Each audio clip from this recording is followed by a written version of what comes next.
Okay, 1996 Dodge Stratus 2.4 engine. It's a fancy 4-cylinder. I guess they call it a fancy engine because it's almost similar to some kind of turbo, but not really. Most important tool for the job, you need a magnet because you're going to drop one or two of these bolts.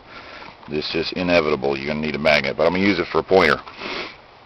The starter is down there. Okay, it looks like you have to take everything off to get to it, but you can actually access the starter from down below, but you can't access a bolt without removing some stuff. So first I suggest taking this off, because once you try to loosen these hoses, that the friction you use trying to loosen these hoses is going to break that piece of plastic like that. So loosen both of these right there. I think it's 10 millimeter, but as you see, yeah, I think it's 10 millimeter. Okay, so you get that loose. I also loosened these cables right here in order to get to one of the bolts. One of the bolts for the starter is right there. Now it threads directly into the starter. That is, the starter itself has a threaded hole that this bolt goes into. It's 15 millimeters.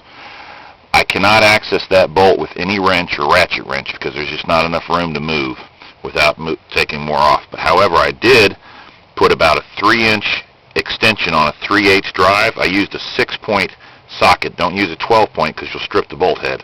So I used a 6-point socket. I came over with about a 2-inch extension, maybe making it all together 3 inches. Then I came up at an angle with 1/2-inch socket extensions. I used a reducer, of course, from 1/2 inch to 3/8. I needed the 1/2 inch to get enough torque and to turn it.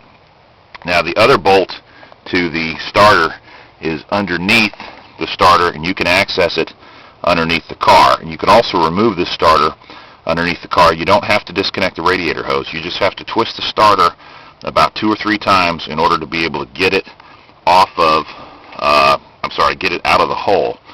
Now there's also 2 more disconnections. You have to take a long screwdriver from this position up here.